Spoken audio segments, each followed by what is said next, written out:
Hi, everybody. Welcome to the live Q&A for class 3 of our Hexie Snowball quilt.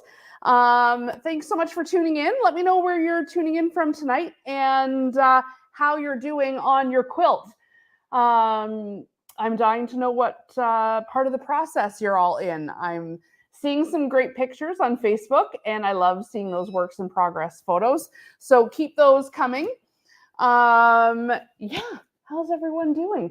Let's say hi to Amanda Brown, who's joining us live tonight also. Hi, Amanda. Hello, how are you? Good. Thank you for being here. How goes your Halloween version? I'm loving your reels and all your videos that you're posting. Yeah, I'm having so much fun with it, and it's really cool. Like, I love the colorway, and I'm finding it really interesting with the cats because they're in the middle. Yes. And so I've been like, how do I want to play this out with these cats? Do I want them topsy-turvy? Do I want them lined up? Like, it's been an interesting little thought process, and putting that effort in behind the scenes, like trying to figure out what I want. And I think that's something that we don't often see going into quilting, is like all these little design decisions that we make along the way. Totally. And there's so many different colorways that we offered this time around. I'm loving seeing them all come to life. I know lots of people were commenting on the ornament version that I've been posting. Isn't it so pretty? I'm at the stage you guys will be at next week where this one's getting the rows sewn together. So let's just see. Hi from Manitoba. Just cut out a few of my colors and started sewing to take a break from the cutting. This is such a great tip. You're cutting, stacks of, these pieces, right? Like stacks. And it can be monotonous. And let's face it, we all want to let's skip to the good part. That it doesn't work like that. No. But if you cut a color, like you were saying last week, cut a color and then move on to the sewing and then go back and cut another color and move on to the sewing, maybe you'll feel like you're getting to do some of the fun learning that we're talking about week by week without being still stuck in the cutting part. So if you're kind of going like, oh, I'm so sick of cutting, stop cutting, grab a color, A or your B and C sides and your middle, and start sewing those curves and then set them aside. You can trim them up and get to the point where you're at like this triangle stage. And that's a good one. So they don't all turn out like that. But actually, once you trim them up, it's not bad. Even the ones that were really, really sickly look pretty good once you trim them. Yeah, go ahead, Amanda. It's just so important not to get bored with the quilt projects, because we all have parts that we love and that we hate. And when we get bored, that's when we put it aside and we don't touch it for a very long time. Yeah. So switch up the tasks, try something different, and you'll find a better little relief from something that was boring you at the time. Yeah. Lori's saying that her curves are all sewn and she's working on the little triangle parts that she was having a hard time getting them lined up. She actually thought your video was super helpful. So thank you for posting that, Amanda. You're very welcome. Any tips or tricks on getting the little triangle part to line up? My tip last week was to take the little triangle and move it down a smidge to make sure that it's lining up like along the edges. This one's trimmed, but to make sure that this here is lined up with the edges, that it doesn't, even if that's lower than the 1/4 inch up, you don't have to take it right from the top. You can push it down a little, as long as you're sort of not going over your point. But you want to know what? Some of the points I did go over. The odd little one. No one's going to notice. If I look through here, you'll see like the odd tip is off, or even more maybe. But yeah, slide it down a little bit if it's looking like a triangle like this that's hanging off a too small edge. You don't want to end up with a hole in the top of your triangle. So just slide that triangle piece, the D piece, down a little bit so the edges are lined up with your triangle. Hopefully that helps. And like once you figure out something that works for one of them, like just be consistent throughout. So like I try not to get my fabric, like my triangles too close to my points. I Mhm. a 1/4 inch and I line things up there. And I find that works better for me and it works better for my trimming. And so I'm just consistently putting those a 1/4 inch. So then it's actually a 1/2 inch so that I have my seam allowance at the 1/4 inch above the point, and it works well for me. And when I've been sewing the sections together, I find that it works out really well. Yeah. So consistency is key. Yep. And this week's class, I mean, if anyone is anyone caught up to where we are class wise, or is everyone still sort of in the drones of cutting and sewing the circles? I would imagine, like we said in the emails too, that was probably going to be the longest part, and it is. Oh, Tracy's all caught up. Very good. So this week's what I wanted to say about that is if you're getting to class 3, it's gonna just feel like a breeze. So there's easier sailing to come, you guys, once you get through this part. The sewing the blocks together, no problem. No problem. Yeah. And I'm still sewing my curves together, but I wanted to put just a few units together just so I knew how they were going to go together. But I think there's going to be lots of us that are kind of in between stages. Yeah, for sure. Lisa's saying, still doing the cutting. Sorry, still doing the cutting and sewing 1 color at a time. Perfect. That's just slow and steady. Yeah. So we have like a random YouTuber who's like infiltrated the chat here. I'm going to try to boot. Can we boot? I guess I have to go into YouTube to boot them. Yeah, there we go. Banned. There we go. Sorry, guys. And don't sweat it if you're not caught up. It's a busy time of year. I said in the email. Oh, and some people said that they didn't get the email. So I resent it again earlier tonight. So you'll have it in your email, but it's also posted in this group. So everybody should have had, even if you didn't see the email, or maybe it went to your spam or something like that. But if you didn't see the email, not to worry, it's still in the Facebook group here. And it's now in I've sent it again. So if you didn't get it, you can just write us. We can send it to you. And then at the end of the entire class, we'll put together you'll have all of it, but we'll put together that complete playlist so that you have all the videos in one spot. Right now, they sort of unfold class 1 and then it just keeps stacking. But by the end, we'll send out another email that has everything in it. So in case you've got to refer back, or you're going to make another colorway next year or in a few months, and you want to refer back to the videos, then you've got it. Hi, Sue.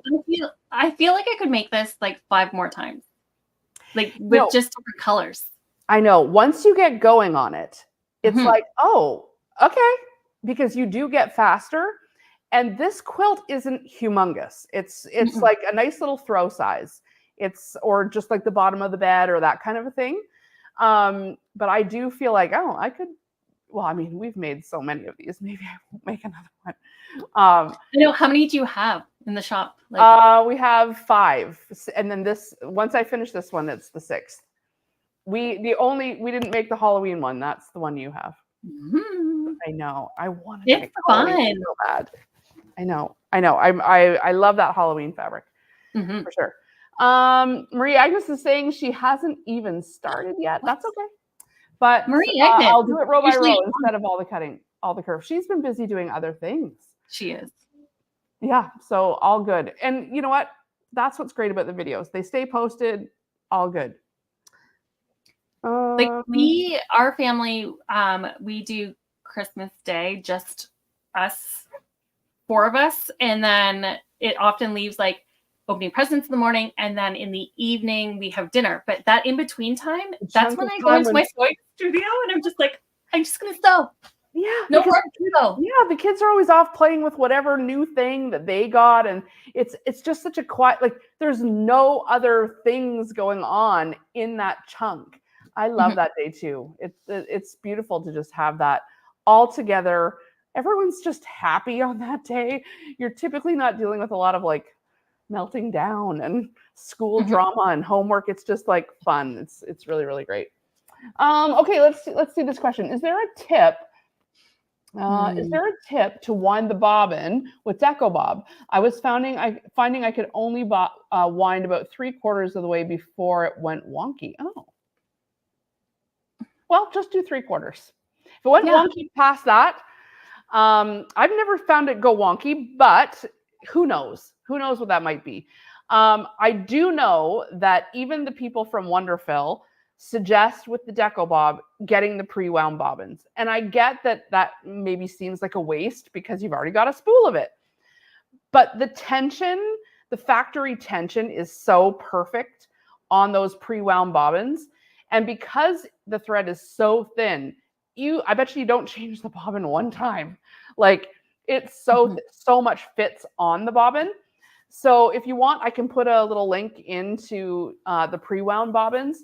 They'll fit in Janome machines. They fit in all the machines apart from the Bernina machines, and then you get ones for Bernina. But yeah, I don't have a tip on how to wind the bobbin more, other than I know it's a little more difficult because the thread is so thin. I get bored, and so I don't usually wind them past halfway because I'm just like, I've been here long enough. Because it winds so much on there. Do you do that when you're pumping gas too? Like, whatever, 46.58, let's go. Oh yeah, like I am not that person that tops it up. It's just like when it clicks off, okay, we're good. Off we go. That's funny. Off topic, can you do a Zoom machine embroidery retreat? That would be so fun. Wouldn't that be fun? So we do have some embroidery. If you're looking for more embroidery classes, I could post some.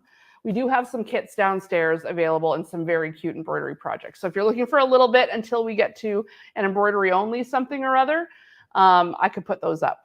I just see Facebook user on the chat. So if you want to email us and let us know who you are, or you could just put it in the comments and then I'll see. You can email us at info@homemade.ca. But yeah, an embroidery only like retreat. That'd be fun. So fun. Yeah. Someone's saying, I love the pre-wound bobbins. They are good. And once you start using them, ooh, do you feel like a spoiled little chicken? Where you're just like, look at me not having to wind any bobbins, just running. Because I don't know about you, but every time I run out of a bobbin, I'm like, stop. No. I never have them wound and ready to go. So when I've got like that package of pre-wound ones. Yeah. Well, I get annoyed that I have to unthread my machine. I know. It's so annoying. Like, why have we not sorted this out yet? Yeah. It's so annoying. I'm just going to go into the group here and I'll post. I think everyone's sort of in the drones of the cutting and the sewing. And so there's not tons and tons to kind of go over this week because a lot of the tips that we had for how to get your curve right and how to put the D piece on the top were in last week's Q&A. And this week, what we're doing is sewing the blocks together into these little 3-packs. This is what a block looks like this. And can we zoom out a wee bit? Yeah.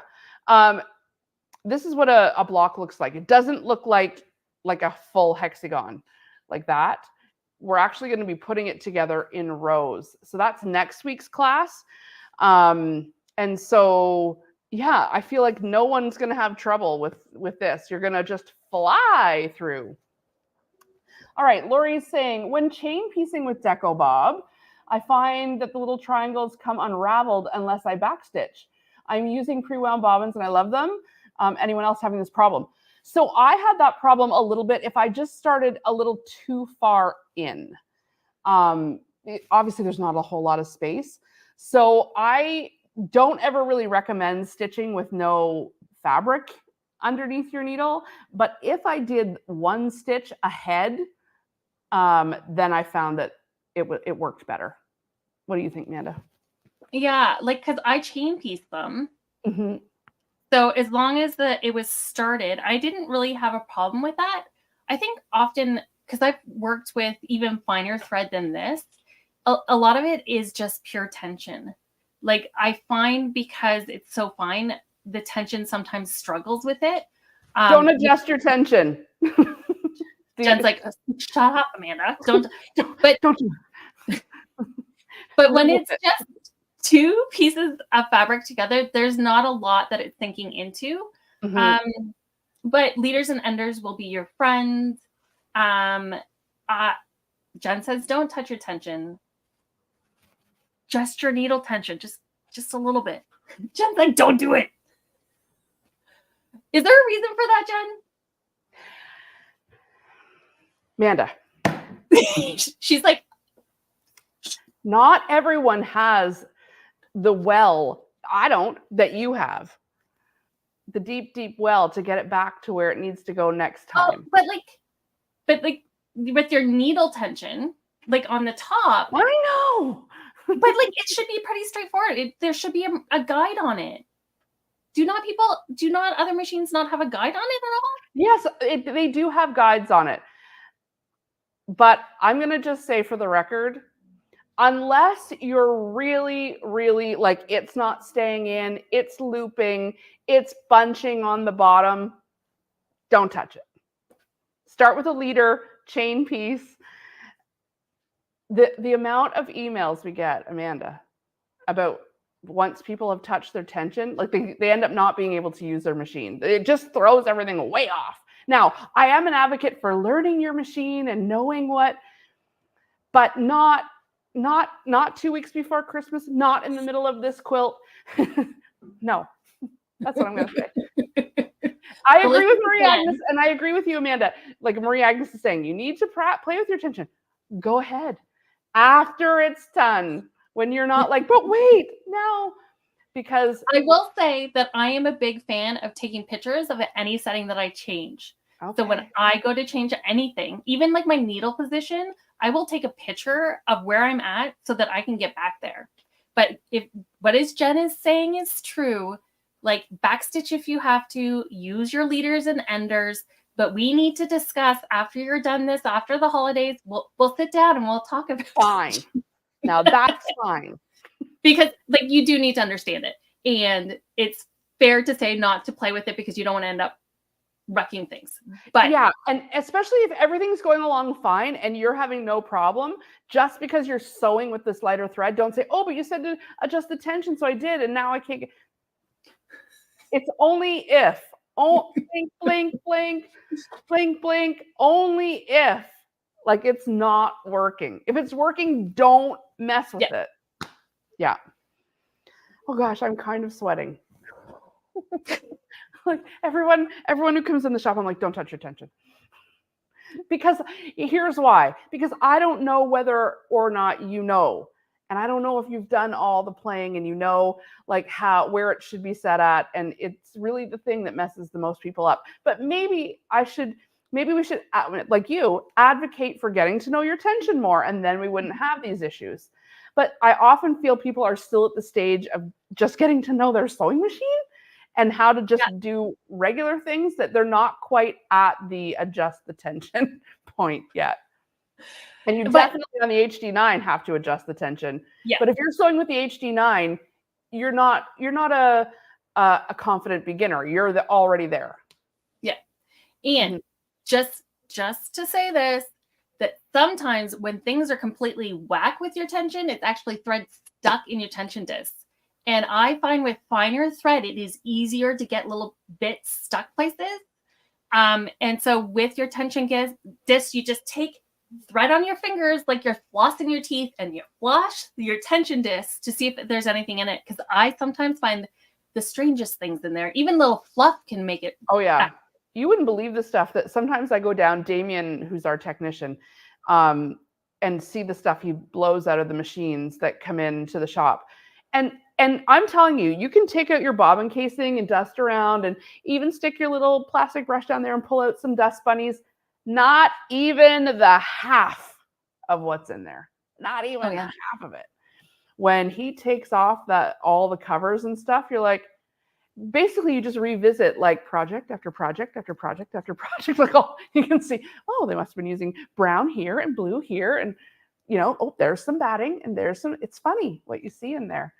Oh, and like in the feed dogs, it gets like matted. Oh, it's like, you know, those felt pressing mats, like the wool ones that I'm always saying smell. Yeah, it's like literal felt in between the feed dogs sometimes, which is so satisfying to clean out. Like, yeah, I like yeah, it. it's like pulling out like full fingers of condensed dust. That's when I feel like maybe I should have gone into dentistry, because I'm gonna get the little. I know, it's oddly satisfying. Oddly satisfying. All right, we've gone off on a real tangent here. Okay.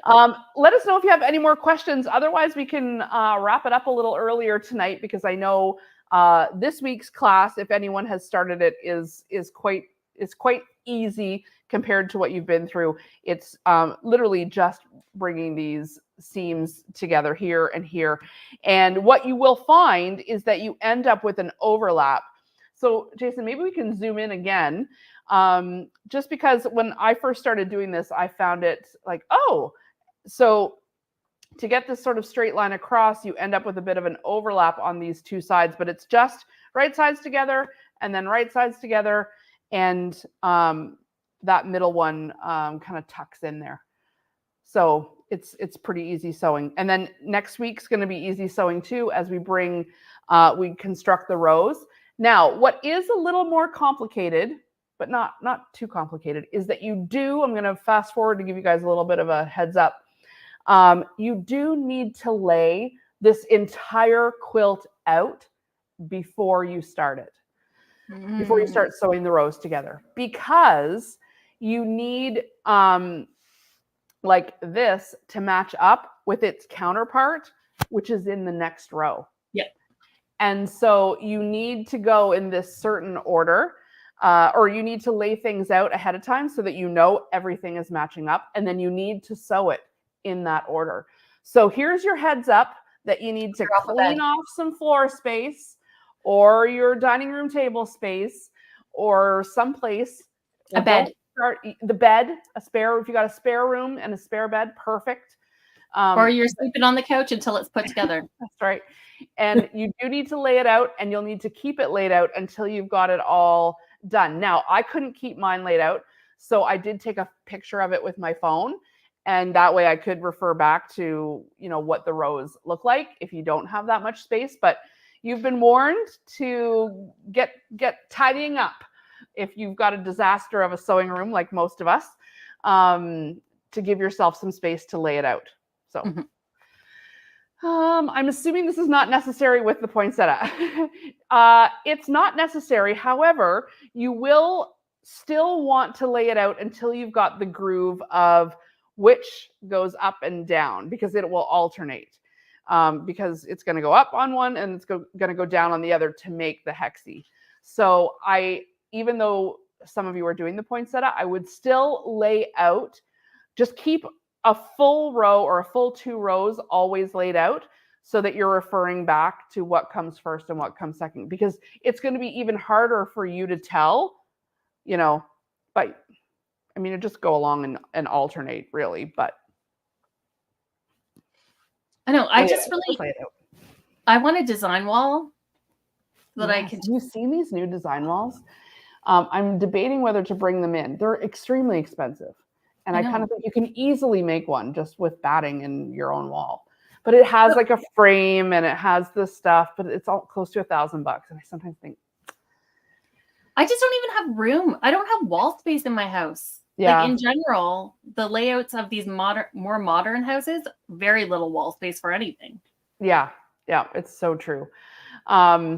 Yeah, I've been debating whether to bring these into the shop, but it just feels like sometimes things are just too expensive for what they are. And this is kind of one of those items where I saw it and I was like, $1,400. I'm like, I made that for a roll of batting.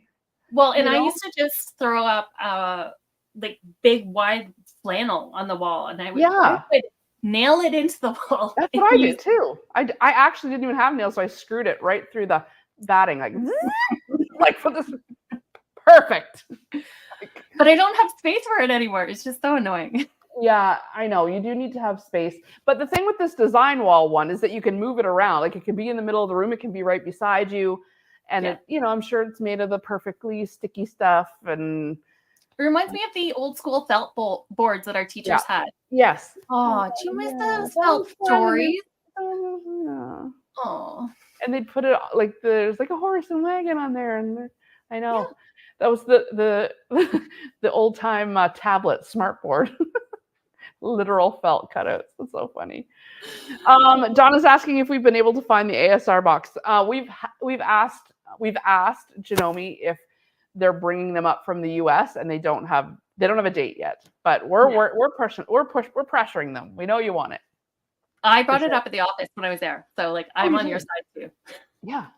And this is the thing. Sometimes the US gets stuff first and then we get it. Sometimes we have stuff that they don't have. Like they've got different colors of machines. We've got different colors of machines that they don't have. So sometimes these things just take a minute to cross over. Yeah, Fawns and Porter had one with a grid on it. Yeah, Fawns and Porter. I know what you meant. I know. Well, if I see one and there's like if it just doesn't feel like that's the thing. I try to like shop for you guys like I would shop for myself, like, and bring stuff in that I think this is worth the money.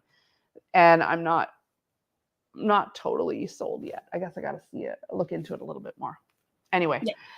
Well, we'll do a quick little half hour tonight. We're at 29 minutes here, Amanda. So unless anyone has any more pressing questions, you can always leave them in the group. And if you're still at the point where you're sewing, I would encourage you to go back and you could rewatch last week's live because we do have lots of tips in there too about sewing the curves. Amanda had a great video on how to line up the top and the bottom to make sure you're stretching your fabric just enough. And yeah, any other questions you can post in the group. Yeah. Amanda, thanks for being here. Anytime. Thanks for having me. No problem. And yeah, I guess we'll see you all next week. Thanks for tuning in. Bye, everybody.